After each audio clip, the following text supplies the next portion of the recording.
ساڵتان لەبێ بۆ بیرخانێکی نوێ خۆشحاڵم کە لە ئەم پرۆگرامەدا لەگەڵ کەسێکی زۆر بەتوانە و خاوەن ئەزمونێکی دوور و درێژ و ساڵەهایەکی کارکردندا دانیشتوم و مەبەسمە پرسیاری لێ بکەم لەگەڵ ئەزمموی چەند ساڵی لەگەڵ کاری چالاکوانی و دەستپێکردنی چالاکەکانی کەسایەتی نێو ئەم پرۆگرامم لە بیرخانی ئەم جارەدا و پرسیارەکانمان لە قوڵایی بیرکردنەوەکانی ئەو دەبێت بۆ خزمەت و کارکردنی ساڵانێکی زۆر بۆ کاری پێشخستنی کۆمەڵایەتی بۆ پاراستنی کللتور بۆ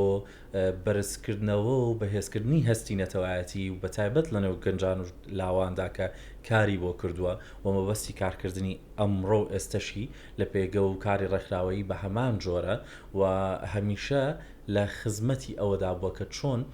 هەستی نەتەوایەتی بە ڕووپۆشکراوێکی کللتوری کوردی بەهێز بمێنێتەوە لەگەڵ پێشکەوتنی کۆمەڵایەتیدا بتوانێت بە خێراییەکی باش لەگەڵ نەتەوەکانی جیهاندا بەڕێ بکات. زۆر بە خێراتنی بەڕێستانەکەم کاکسەر بەسمەنمی خۆشحاڵم کە بەڕێستان لەم پرۆگرامە لەگەڵ من ڕەنابتانۆکو بەڕێبەری بەشی کللتور لە دەستگای ڕوانگاوە لە هەمان کاتە چالەکوانێکی زۆر باش و چەند ساڵێک کە کارەکان دەبینین خۆشحاڵم بەخێر بێ. سپاس بۆ جەنابتان، سپاس بۆ تەلەڤیزیۆنی سلێمانی. سپاس بۆ ئێوە. کاکسەر بەس دەمەوێت پرسیارەکانم بە چەند هەنگاوێک بجگەڕێنمەوە بۆ سەرەتای کارکردن و هەوڵدانەکانت هەتاوەکو لە کۆتایی پرسیارەکانم دەگەینە کۆتایی کاری ئێستادان. بۆیە مەبەستمان لێت بپرسم چۆن کەوتیتە ناو بوار و کاری چالاکی بۆ گەنجان بۆ چی هاندەر و پاڵنەرت بوو لەو کاتانە داوای لێ دەکردی کە تۆ مەبەست بێ بەو جۆرە چالاکیەکان ئەنجام بدەیت؟ بەڵێ 15 ساڵێک لەمەوە پێش کاتێک لە پەیمانگای تەکنیکی سلێمانی لە بەشە ڕاگەیاندن وەرگیراین لێەوە قۆناغێک دەستی پێکرد کە چۆن ئێمە لە پاڵ کاری خوێندنە لە ناو دنیای ڕاگەیاندنە کاری کۆمەڵایەتیش بکەین و کاری کۆمەڵایەتیش پەرە پێبین و زۆر بە دیاریکراویش کاڵین کاری کۆمەڵایەتی کاری ڕێکخراوەی کاری خۆبەخشی و بەشداریکردن لە ناو کە کۆمەڵایەتیە جیاوازەکان بە تایبەتیش لەو شوێنانەی کە پێداویستی زۆرن لەو شوێنانەی کە تۆ بەتوانە مرۆیەکی خۆت ئەتوانی کارێ بکەیت و پاشان چوون بۆ زانکۆی سلێمانی و کرانەوەی دنیا و ئەو جوم و جۆڵە گەنجانەی کە من لە ناو زانکۆی سلێمانی ئەم بینی هەستم پێکرد بەریەکەوتم هەمووانە بۆ کارێک بوون بۆی کە لە لای من سەرەتایەک چەکەرە بکە لەوەی کە ئێمە ئەتوانین لە پاڵ ئەو ئەرکەی کە ئێمە بردۆتە زانکۆ ئێمە بردۆتە پەیمانگا ئەرکێکی تریشەیە کە ئەرکی بە کۆمەڵە ئەرکی گەنجانە کە تیا حزورە و ئامادەیەکی باشیان هەبێ و لەو چەند ساڵی ڕابردووش کە هەرێمی کوردستان ئازادی هەبووە دیموکراسیەت هەبووە کرانەوە هەبووە کرانەوە هەبوو بە ڕووی دنیاە بە ڕووی کۆمەلگا پێشکەوتووە و چرخەکانە جۆرێک لە چاولێکردن هەیە لە هەرێمی کوردستانەوە بۆ کۆمەلگا پێشکەوتوەکان لەوەی کە لەوێ چۆن ڕێکخراوەکانی گەنجان کۆمەڵی کار و چالاکی هەیە کە لە دەرەوەی دەسەڵاتی حکومڕانە ڕێکخراوە گەنجەکان ئەنجامێدەن کۆمەڵە چالاکی هەبوو کە ڕەنگە مەزیاتر ئێمە بە ئاجابی ئێمە بۆ ئەوروپا بۆ ئەمریکا بۆ هەندێک لە وڵاتانی ناوچەکە کە کۆمەلگاکانیان وەرچەرخاون گۆڕانکاری کۆمەڵاتی گەوریان بخۆیەوە بینیوە هەمووەمانە لەو 15 ساڵی ڕابردوو بەڕای من کاریگەری لەسەر ژمارەی باشی گەنجە بووە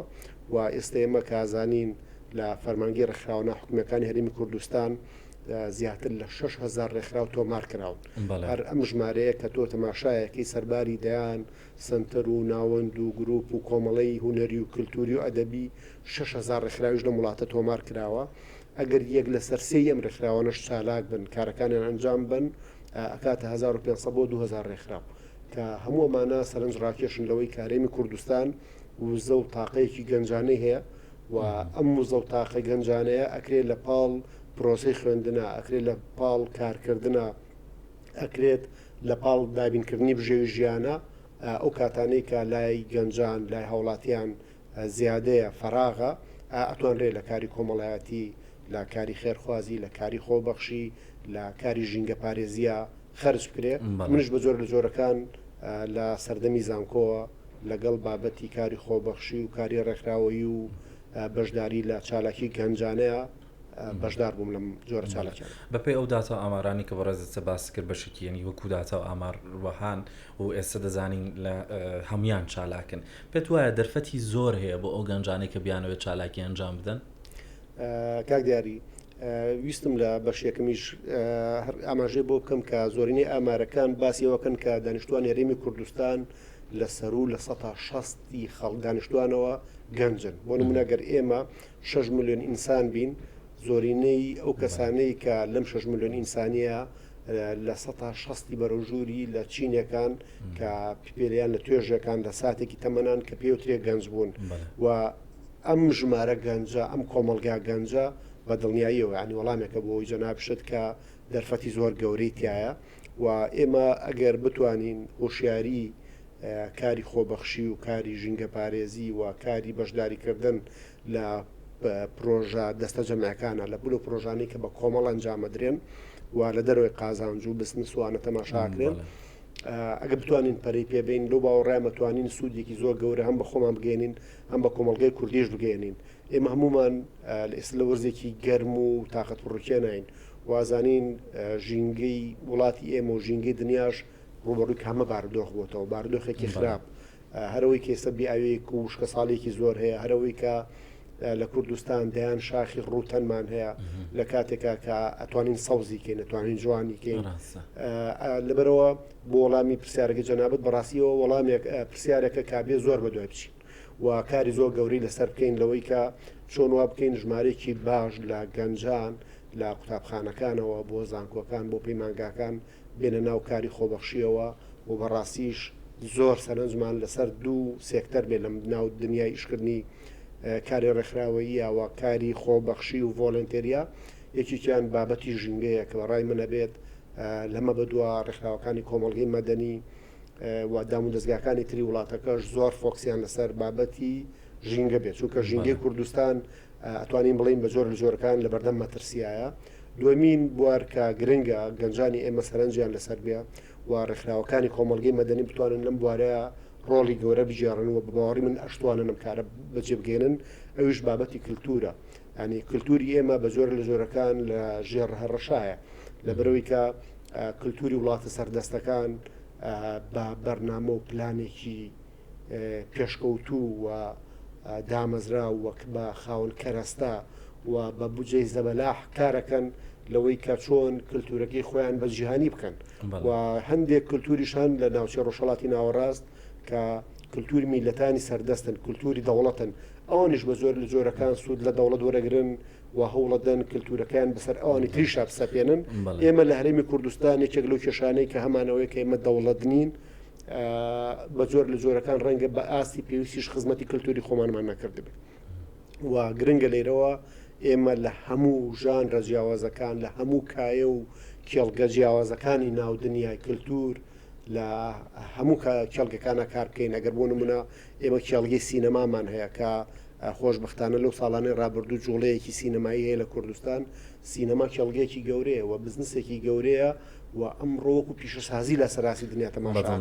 گرنگە کە ئێمە کاری بۆ بکەین بۆ نمونە یەکێ لە شتانەی دیکە کە جێگەی سەرنجە ئێستا لە شار و شارۆچکەکان ئێمە شانۆ ئەنجام نادرێت ئەنی جاری وە هەیە لە شارێکی وەکو سلێمانی کە پایتەختی ڕۆشنبیری لە بە درێژایی ساڵ ئێمە نابینە بینەری شانۆیەک لە هەولێری پایتەخت کە دەیان کنسوڵخانەی لێە شارێکی ئاوادانە دەیان بزنسی گەوری لێ بەڵام شانوتی ئەنجام نادرێت لە هەردوو هۆک بە هەمان شێوە لە هەڵەبجە لە شوێنەکانی تر بە هەمان شێوە لەبەرەوە گرنگە بۆ وەڵامی پرسیارەکە جەنابەت گەنجان ئەتوانن لەم بوارەیە ڕۆڵ بگێڕن بە دڵنیاییەوە توانن ڕۆڵی گەورەشان لە بەردەسابڵێ ئێمە چۆن دەتوانین کاری چالاکیەکان چالاکوانی بە شێوەیەکی باش ڕێک بخەین چۆنا بیانکەینە بواری ڕێخستن و ڕێخەریەوە چۆن دەتوانین سوود لەوە وەربگری کاک دیاریە ئەوەی کە ئێمە ئێستای بینین ڕێکخراوەکانی کۆمەڵگەی مەدەنی لەم ڕۆوە ڕۆڵێکی تا ڕادێکی باش ئەبینن و توانیویانە لە سەراسی شار و شارۆچکەکان لە سەراسی ئاودانیەکان گروپ تیم گەنجان کۆبکەنەوە و لە کاری خۆبەخشیە بەشداریان پێ بکەن وە شتێکی دیکە کە هەمیشە بۆ من جێگەی سەرنج بوو ئەوەیە کە لە پەیمانگا و زانکۆکانیش دووبارە ژینگەیەکی باشەیە بۆی کە کاری خۆبەخشی کاری گروپ کاری گەنجان ئەنجام بدرێت لە ناو زانکۆکانە ئەوەی کێسێمەی بینین ژمارەێکی باش لە گروپ دروست بوون کە هەندێکیان گروپی کاتین بۆ مەهامێکی کاتی دروستە بن و چالاکیە گەنجامێن و گروپەکە نامێنێ و هەندێکیشیان بوونەتە کۆرنەرێک بوونەتە گۆشەیەک کە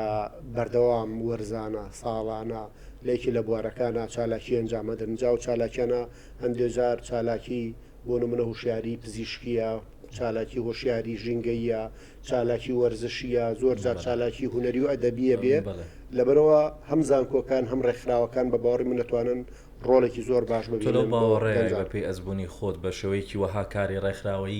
ڕێکخراوەکان ئەنجام درابێت کە خەڵکی هان بدابیان جارەمە بەس مۆنیە چۆن گەنجان هان بدەین بێنە ناو ڕێکخراوەکانەوە پێشەوە کاری ڕێکخراوی ئەم ڕێکخراوانە گەیشتۆتە ئاستێکی پێشکەوتور کە لەگەڵ ئاستی پێشکەوتنی کۆمەڵایەتیا بێ ڕەنگە ئێمە هیچ شتێک لە بەتایبەتی لە کۆمەلگایەکی داخراوی 30 ساڵی ڕابردووی کۆمەلگای کوردی کە ببورە پێشەوە کۆمەلگایەکی داخراوە بۆ کۆمەلگەیەکی نکۆڵی لێکراوە بۆ کۆمەلگایەک بۆ لە بەردەم ئەنفال و کیمیاباران و جینۆسایدا بووە کاتێک کۆمەلگاکە کرێتەوە بە ئاسانی ناتوانێت دەست و پەنجە نەرمکە لەگەڵ هەموو شتەکانە حتا ئەمە من وەک میدیاکارێک گەزانم لە ناو دنیای میدیا ئێمە میدیا بە باشی بەکارنایەن لە ناو دنیای حیزبایەتی و سیاستکردن ئێمە سیاسێکی باش نین ناتوانین حیزبەکانمان وەکو ئەم رازێک بۆ خزمەتی خەڵک بەکار بهێنین لە ناو دنیای کاری ڕێکخراویش هەمان کێشە هەیە کار ڕێکخراوەکانی ئێمە هێشتا لە ئاستی پێویستانین بەڵام بە باوەڕی من لە ناو کۆمەلگەی مەدەنیە ئەگەر کۆمەلگەی مەدەنی 4-5 پایە بێ کە حیزبە سیاسیەکان میدیاکان و ڕێکخراوەکانی کۆمەلگەی مەدەنی و سندیکاکان و هێزەکانی فشار بن بۆڕی من ڕێکخراوەکان دەرفەتی زیاتریان هەبووە و باشتر گەشەیان کردووە و لەو باوەڕەشام خەڵکیش لە کاتی ئێستا باشتر پەیام و مەسەجەکانی ڕێکخراوەکان قوبوڵەکە ئامادەی زیاتری هەیە کە کاریان لەگەڵا بکرێت بە تایبەتیش گەنجان و ئەوەی کە لەو 30 ساڵی ڕابردوو لە حکومڕانی کوردی ڕوویاوە بەلای منەوەیەکی لە باشەکانەوەیە بە هێواشی تاقەیەکی مرۆیی دروست بووە لەناو ڕێکخراوەکانە کە لە مەهامی ڕێکخراوەیەگە چونکە ئێمە زۆرینی ئەو شتانەی کە لە کوردستان کردومانە بەڕاستی شتی ئارەزومەندانە بوون شتی پیشەگەریانە نەبوون ئێمە بۆ نمونە 20 ساڵەمە پێش بچوتاتە ناو دنیای کاری ڕێکخراوەیەوە تۆ دەکادری چاکی بواری ڕێکخراوەی دەست ناکەو و ئەم 20 ساڵەکە گەڕێنە دواوە باوەڕ بکە بۆ کاری میدیای شەمان شێوە ینی لە ناو دنیای میدیاشە ڕەنگە ئێمە 20 ساڵ 25 ساڵەمە پێش جگە لە کۆمەڵی خەڵکی خۆ بەخەش کۆمەڵی خەڵکی ئارزومەند خەڵکی پیشەگەرمان کەم بوون بەڵام یەکێ لە باشیەکانی ئەم سەردەم و قۆناغا بەهۆی ژیری دەستکرد بەهۆی کرانە خوێندن و ئەکادمیاکانیشمان بەهۆی زانکۆکان و پەیمانگاکان بەهۆی ئەکادیمیەکان و گوجە نابدوتن کرانەوەیکی زۆر باشێوەم کرانەوەی وای کردووە ئێستا ئێمە خۆشحاڵانە دیدەمان شاد بووە بە ژمارەیەکی زۆر باشی کادری میدیایی کادری ڕێکخراوی کادری تەکنیکی کادری ئەکادیمی خەڵکانێک کە ئارەزوو عشقێکی گەوریان هەیە بۆ ئیشکردن لە کاری ڕێکخراو لە کاری کللتوری لە کاری دەستە جەمعی لە پاراستنی ژینگە لە پاراستنی تەندروستی وڵاتی لە بڵاوکردنەوەی هۆشیاری لەبەرەوە بە جۆرە لە جۆرەکان ئێمە لە بەرەو قۆناغی خەمڵی نەچین لەوەی کە تاقەیەکی ڕێکخراوەیمان هەبێت تاقەیەک کە پیشەگەر بێت کە ئامانجەکانی ڕێکخراو لێرە ئەمەوێت پرسیاری وەکم چۆنا گەنجانمان هەان بدەین کاری کۆمەڵایەتی بکەن کارێککەن بۆ یارمەتیدانی کۆمەڵگە لە دەوری خۆیان لە ناو ڕێکخراوەکان بێ یاخود لە دەرەوەی بێت بەڵێ بخۆی کاک دیاری کاری خۆبەخشی کاری ڕێکخراوەی کاری کللتوری کەمێک جیاوازیەکی هەیە لەسەر ئەو کارانەی دیکەی کە سەرچاوی ژیانن لەبەرەوە گرنگە بۆ نمونە ڕەنگە ئێمە گەر خەڵکانێک کاریان نەبێ ژیان و هەلمەرجێکی باشی ژیانکردنیان نەبێ سەختە پێیان بڵین تۆرە کاری کللتوری بکە کاری ڕێکخراوەی بکە کاری خۆبەخشی بکە بەبێ هیچ بەرامبەرێک لەبەرەوە گرنگە ئێمە ڕوویدەممان زیاتر لەکێ ڕوویدەممان زیاتر لەو کەسانەیە کە بۆ نمونە بە شێوە لە شێوەکان بژێوی ژیانیان هەیە کەسێکمان هەیە مامۆستایە کەسێکمان هەیە فەرمانبەرە کەسێکمان هەیە لە کەرتی تایبەت کارەکات و کارێکی شایستەی هەیە ژیانی دابینە لە پاڵ ئەم ژیانی خۆیان کاتی فەراغی هەیە بۆ نمونە خەڵکمان هەیە ڕەنگە لە ڕۆژێکا 6 کات ژمێریش بکە بەڵام 6 کات ژمێری دیکە کاتی زیادەی هەیە کە ئەتوانێت لە کارێکی خۆبەخشیە کار بکە ئەتوانێت لە سەوزکردنی وڵاتە لە جوانکردنیە ڕۆڵێکی ئەمە وەکو ئەتوانێت ئێمە باسەکەین بەڵام من ئەم پرسیارێکە لە بەڕاستام بکەم بەپێی ئەزمموی چەند ساڵی کارکردنتان هەم وەک چالاکی وەکو ڕێکخراوەکان خەڵکی ئێمەنەتەوەیکی مسلمانن و کولتوری کوردی خۆشمان کولتورێکی یارمەتی دەرانەی زۆر جوانمان هەیە ڕاستە کولتورێکی مرۆڤ دۆستە کولتورێکی زۆر میهرەبانە کولتورێکی ژینگە پارێزە ئێمە هەر دەگەڕینەوە بۆ مێژووی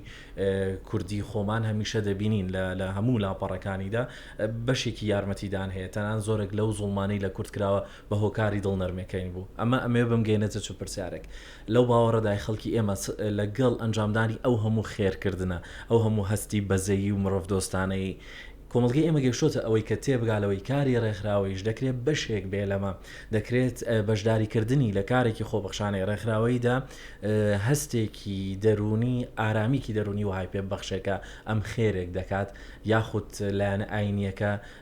تۆزێک دوورتری خستۆتەوە ڕەن زۆر کەستاوکو ئێستا باوەڕی وایە ئەگەر خێرێکی ئاینی بکە ئیلا ئەبێ لە ناو مزگەوتێکا بێت ئەمە چۆنە لەگەڵ کارە ڕێکخراوەیەکان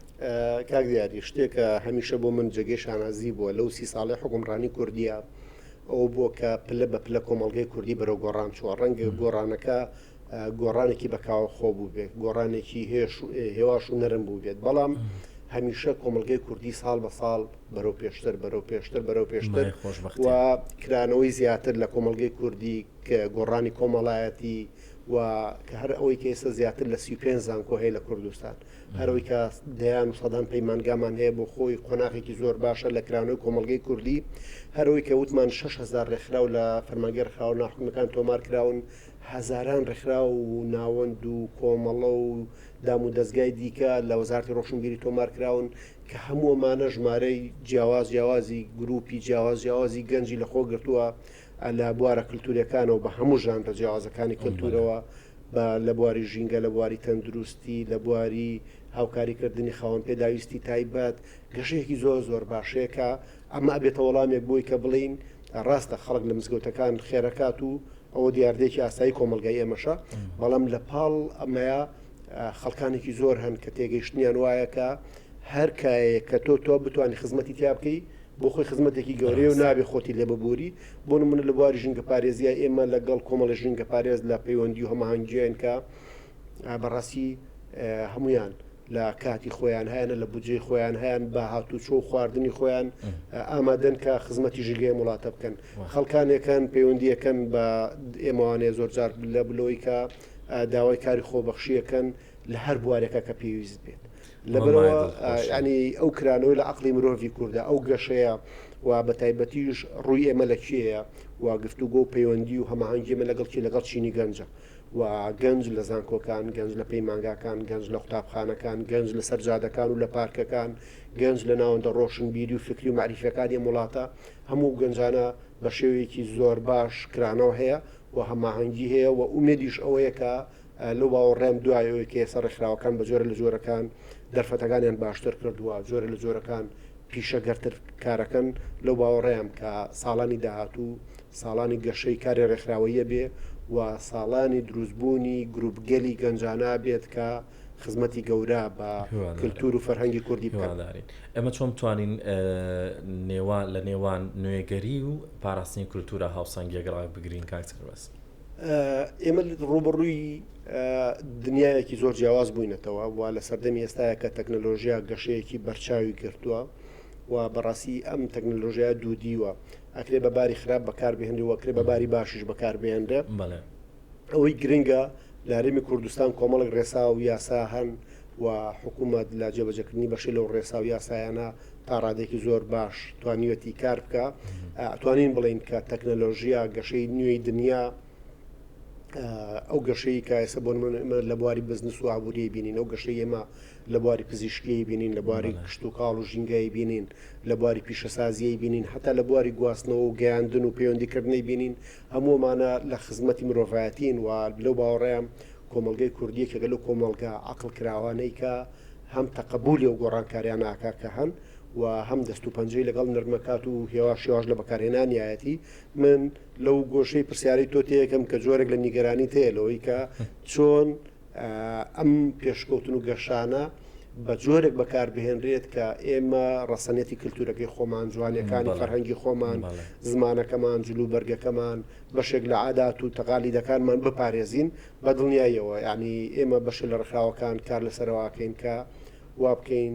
لە پاڵ هاتنی تەوژمەنیەکانی تەکنەلۆژیا بۆ کوردستان لە پاڵ ئەو گەشەی ئێستا زمانی ئینگلیزی لەسەر ئاسی دنیای کابۆسیاریەوە چۆن خەمی ئەوە بخۆین بەڕاستی ئێستا زۆرێک لە مناڵەکانمان زمانیان بە زمانی ئینگلیزی ئەپژێ لە پایتەختی کوردستانە ئەتوانین بڵێن کارە ساتە وڵا بەدڵنیاییەوە خەمێکی گەورەیە بەڵام سواز بخوا کە ئێستا ژمارەیەک دام و دەستگا و ڕخراوی چالاک لە کوردستان هەن یەکێ لەو دەستگانە دەستگای ڕوانگەیەکە لەسەر پرسی زمان لەسەر پرسی جلوبەرگی کوردی لەسەر دروستکردنەوەی ئینتیما و بژاندنەوەی ئینتیما لای گەنجان بە تایبەتی کاری باشمان کردووە وە کاری شەکەین کار لە داهاتووە شوێندەستمان زیاتر وە گەشتر بێت لە خزمەتکردنی زمانی کوردی فەرهەنگ و ئەدەبیاتی کوردی جلوبەرگی کوردی و بژاندنەوەی ناوچە شوێنەوارەکان لە کوردستان دروستکردنی هەماهەنگی لە نێوان گەنجانە گەنجانی شارەکان گەنجانی لەبەرە جیاوازەکان کۆمەڵێ پنتی گرنگەیە کار دیاریکە دەرفەتی گەورن لە بەردەم ڕێکخراوەکان و ئومێدی شەکەین هێواش شێواش قۆناغ ئێمە دەرفەتیەوە بدۆزینەوە کە لەگەڵ گەنجەکانە باشتر مامەڵە بکەین و ئەو دەرفەتە ئەو زەمینە ئەو کاڵا و ئەو خامە باشەی کە ئێمە لە کۆمەلگای کوردی هەمانە باشتر بەکاری بهێنین و سوودی زیاتری لێوەرگرین و ئومێدی شەکەم کە ئەم کرانەوەی دنیاە ئەم هاتنی شەپۆلی تەکنەلۆژیایە بە هۆشمەندی ئێمە بە باش بەکارهێنانی ئێمە وای لێبێت لایەنە باشەکانی زیاتر بن و هەتاکرێ لایەنە خراپەکانی کەم بکرێن ڕاستە لەگەڵ هەموو ئەمانەدا هەستی نەتوایەتی چۆن توانین بەهێزکەین لە لای گەنجەکانمان وڵای ئەوەی کە لە کوی بەرنامەکۆ قسەمان لەسەر کردووە ئەوەیە کە ئێمە ئەتوانین دووبارە ئینتیماوە بیرروباوەڕی خەڵک بە شێوەیەکی باشتر ببوژێنینەوە ئەگەر زۆرێک لە نیگەرانی هەیە لە ئێستا لە کۆمەلگەی کوردستان کە جیهان ڕەنگە بخۆی بە جۆرە لە قەیران و لە کێشەیە تێپەڕێ بە تایبەتیش ڕۆژهەڵاتی ناوەڕاست لە دۆخ و هەلومەرجێکی سیاسی نالەبارایە بەڵام سەبارەت بە میلەتێکی وەکو ئێمە زۆر گرنگە کە ئێمە ئەو پێودانگانەی کە ئێمە ئەبەستێتەوە بە خەڵک و بە هاوڵاتیەوە جارێکی تر ئێمە مراجعی بکەین جارێکتر پێدا بچینەوانێ و گرنگە ئێمە لە پرسەنەتەوەی نیشتیمانیەکان هەمیشە ڕۆڵ و حزورمان هەبێ ئێمە ئێستا بۆ نمونەوەکو دەستگای ڕوانگە لە مانگی 12 لە کۆیە لە قەڵای قشڵە و لە نزیک گڵکۆی مامۆستا دڵداری شاعیر دڵداری نووسەری مارشی عێراقی گەورەترین ئاهەنگ گەورەترین بۆنەی نیشتیمانیمان لەسەر قەڵای قشڵە ئەنجامدا لە ڕۆژی ئاڵای کوردستانە و لە بەرنامەمانە هەیە لە ڕۆژەکانی دیکەیە بە هەمان شێوەکار لەسەرم تەوەرانە بکەین لە 21 دوو بە بۆنەی ڕۆژی زمانی دایک بە هاوبەشی زانکۆی دوهۆک گەورەترین بۆنەمان لە بارەی زمانی کوردی و پاراستنی و چۆنەتی گەشە پێدانی و ئەستانگ و دەرفەتەکانی بەردەم زمانی کوردی لەوێ بۆنێکی زۆر گەورەمان هەبوو زنجیرە چاپکراوەکانی کتێبەکانی ڕوانگە بەڕێگاون و زۆر کای دیکە هەیە کە ئەتوانین بۆ داهاتوو ئیشی لەسەر بکەین و ئیششمان لەسەر کردووە و بەڕاستیەوەی کە جێگەی خۆشحاڵیە ئیسیجاب و پێشوازێکی زۆر باشەیە لەلایەن نوخبێ ڕۆشنبیر لەلایەن گەنجانی خوێندەوار لەلایەن قوتابیانی زانکۆپی مانگاکان لەلایەن ئەو گەنجانەی کە هۆشیاریان هەیە و گروپ لێرە و لەوێ یەکیان گرتووە پێکۆ پرۆژیان هەیە گروپێک کار بۆ سینەماکە گروپێک کار بۆ مۆسیقاکە گروپێک توێژەرمان هەیە ئەیانێت لە ڕێگەی پانێڵ و سیمینار و دیبیت و کاری فکریەوە خزمەتی کللتور و فەرهەنگی کوردی بکەن ئەکرێت بابەتی پاراستنی شوناسی کوردبوون ئەو شوناسی هەمانە بەڕاستی گۆشەی زۆر جیاوازی لێ بدۆزینەوە و لە هەموو کێڵگە جیاوازەکان لە هەموو ژانرە جیاوازەکان ئێمەشی لەسەر بکەین ئەتوانین لە ڕێگەی زمانەوە لە ڕێگەی جلوبەرگی کوردیەوە لە ڕێگەی سینەماوە لە ڕێگەی شانەوە لە ڕێگەی دەوڵەمەندترکردنی کتێبخانەی کوردیەوە لە ڕێگەی توێژینەوە لە ڕێگەی دروستکردنی زمینەیەکەوە کە گەنجان بتوانن هاوبەشی زیاتری کللتوری بکەن لە ناو دنیای سینەما شانۆ مۆسیقا دەرفەتەکان زۆرن ڕاستە دەرفەتەکان بۆ کارکردن زۆرن چ پەیوەندیەک ئەبینیت لە نێوان هەستی نەتەوایەتی و پێشکەوتنی کۆمەڵایەتیە کە ئێستا خەڵکی زۆر بەڕووی ئەوە دەڕوات دەڵێ بە پێشکەوین لەگەڵ ڕۆژگاردا بڕێن بەدڵنیاییەوە پێشکەوتنی کۆمەڵایەتی ڕێگایەکی گرنگە لەوەی کە دووبارە ئێمە ئەو هەستنی نیشتیمانیە کە لە ڕابردوو هەمان بووە قۆناغێکی زیێڕینمان هەبووە کە زۆرینەی خەڵک شانازی کردووە بە کوردبوونی بە کوردستانی بوونی بە خەباتەکەی بە مێژۆکەی بەڵام لێستایە بەڕاستی جۆرێک لە دڕدۆنکی هەیە بە تایبەتیش لای گەنجان پێشکەوتنی کۆمەڵایەتی دادپەروەری هەبوونی وڵاتێکە ئێمە تیا هەموو هاو نیشتیمانی بین جۆرێک لە دەرفەتی هاوبەش لە بەردەم هەمومانە هەبێ و هۆشیارێکی دەستە جەمعیشمان هەبێ کۆی کۆمەلگاکە بتوانین بە مافەکانمان بە مێژوومان بە ڕابردوومان بە ناسنامەکەمان هۆشیاریمان هەبێت لەو باوەڕێم ڕێگایەکە بێ بۆی کە خۆشببختی خۆشگوزەرانی لە کوردستان سەر هەڵبدات و جێگی خۆشحاڵیشە لەو ساڵانەی ڕابردوو لە پاڵ هەر کەلێن و کەم و کوڕیەک بەڵام ئێمە کۆمەڵک لایانی ئیجابیمان هەیە هەروی کە ئێستا بینین کە بۆ نمونە هەرێمی کوردستان لە ڕووی گەشتیاریەوە گەشەیەکی هەیە خەڵکانێک چ لە ناوەڕاست و باشووری عێراق ڕوو لە هەرێمی کوردستانەگەن چ لە وڵاتانی ترەوە هەرەوەی کە ئێستا بەشی لە ناوچە شوێنەوارەکان ئاوادان کراونەتەوە خەڵکانێک دێن سەردانیەکان هەرەوەی کە ئێستا شارەکانی ئێمە سێ شاری گەورەمان هەیە بە ناوی هەولێر و سلێمانی و دوهۆک لە بەراورد بە 20 ساڵ 30 ساڵی ڕابردوو گەشەی زۆر گەورەیان کردووە و سیمای شاربوونیان وەرگرتووە و ئومێدی شەکەین کە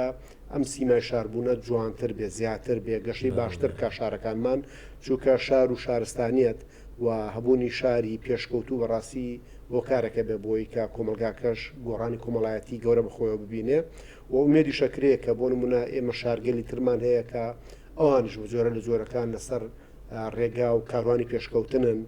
بۆ نمونە ئێمە پارێزگای هەڵەبجەمان هەیە ئیداری سەر بەخۆی گەرمیانمان هەیە ئیدارەی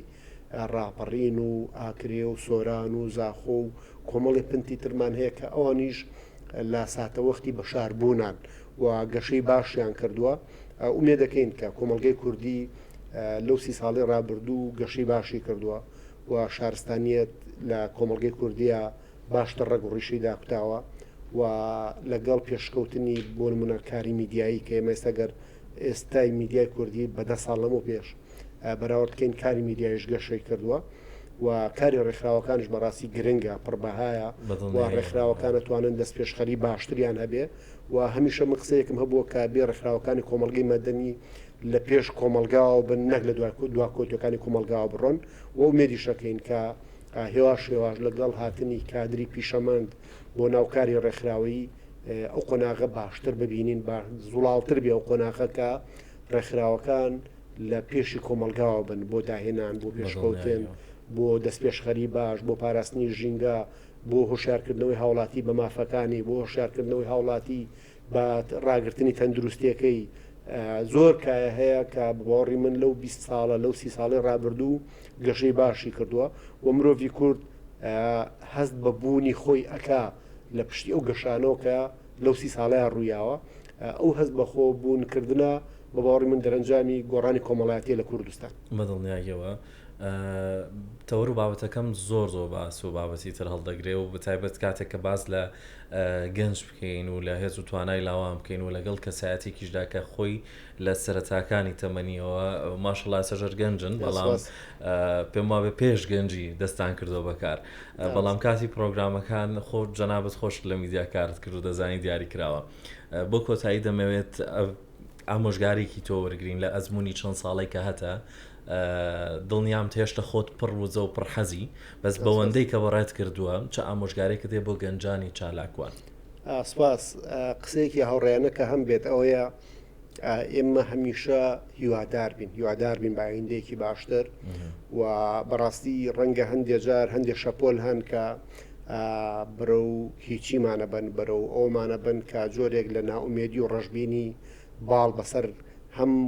هاوڵاتیەکانمان هەم گەنجان بە تایبەتی وە کۆی کۆمەلگاکە بگرێ ئێمە هەمیشە لە پشت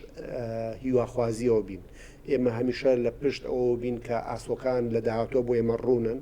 و شۆڕژگێڕی ئێمە خەباتی ئێمە لەوەیان ڕەنگەداتەوە کە بەڕاستی باوەڕمان بە سبەینەیەکی ڕووناکتر هەبێ وە کاری بۆ بکەین خەباتی بۆ بکەین من هیوادارم کە ئێمە هەمیشە وەکو ڕێکخراوەکان جەنابتان وەکو میدیاکان وەکو میدیاکارەکان وەکو ڕۆشنبیران وەکو ئەدیب و هونەرمەندی وڵاتە هەمیشە هەوڵبینە وڵاتە جوانتر بێ ئاوەدانتر بێ و خەڵک ئینتیمای بۆ وڵاتە زیاتر بێ ئەوش بەڕاستی بەڕێباز و ڕەوتی هیواخوازیە کرێ باوەڕبوو نەکرێ و بۆ ئاکرێ کە بەڕاستی ئێمە خەڵکێک بین گەشتبین بین و ئومێت بکەین کە سبەینەیەکی ڕووناکتر لە پێشمانە و هەمیشە کاڵین سبەینەیەکی ڕووناکتر کاریشی بۆ بکەین و خەباتی بۆ بکەین لەو پێناوەی کە سبەینەی وڵاتی ئێمە کۆمەڵگەی ئێمە جوانتر بێ ئاوەدانتر بێ باشتر بێ هاوڵاتەکانمان خۆش بژێوتر بن هەز بە عەدالەت بکەن، هەز بە ئەمان بکەن، هەز بە خۆشبەختی و خۆشگوزەرانی بکەن. ڕاستە دەستەکان خۆش بێ کاکسەر بەسمێنمی زۆر خۆشحاڵ بووم لەگەڵ بەڕێستانە بەڕێوەبەری بەشی کولتور لە دەستگای ڕوانگە. زۆر سوودم لە قسەکانت بینی، هیوادارم ماندوو نەبن و بەردەوام بن لە کار و چالاکیەکانتاندا. سپاس بۆ تەلەڤیزیۆنی سلێمانی. سپاس بۆ ئێوە. ئەزیزانم بینەرە خۆشەویستەکانم لە خانەکەی ئەم جاری بیرخانمدا ماس و بابەتەکەم زۆر گرنگ بوو و هیوادارم هەموو ئەوانەی کە بینەری ئەم پرۆگرامن یاخود هەر تاکێکی کورد زۆر ئەوە بە گرنگ و بە هەند وەربگرێت کە ئێمە کاری ژیانی ڕۆژانەمان هەرچیەک بێت پێویستە لەگەڵیدا ئاگداری ئەو بەرپرسیارەتێ گەورەیەمامین دەربارەی کللتوری وڵاتەکەمان هەستی نەتەوەیەتیمان تایبەت بۆ ئەو خانەوادە بەڕێزانەی کە منداڵێکیان هەیە هێشتا لە تەمەنی پەروەردەکردندایە. تکایە بە ئاگداربین، تکایە با هەستی خۆ بە جوانزانی و خۆ بە گەورەزانی کوردانەمان لە دەست نەدەین، تکایە ئاگداری ئەوە بن جوانترین کاتەکانتان ڕازاوەترین و پۆشتەترین جلوبەرگەکانتان جلوبەرگی کوردیە نەگی جۆرێکی تر. هەر شاد بن.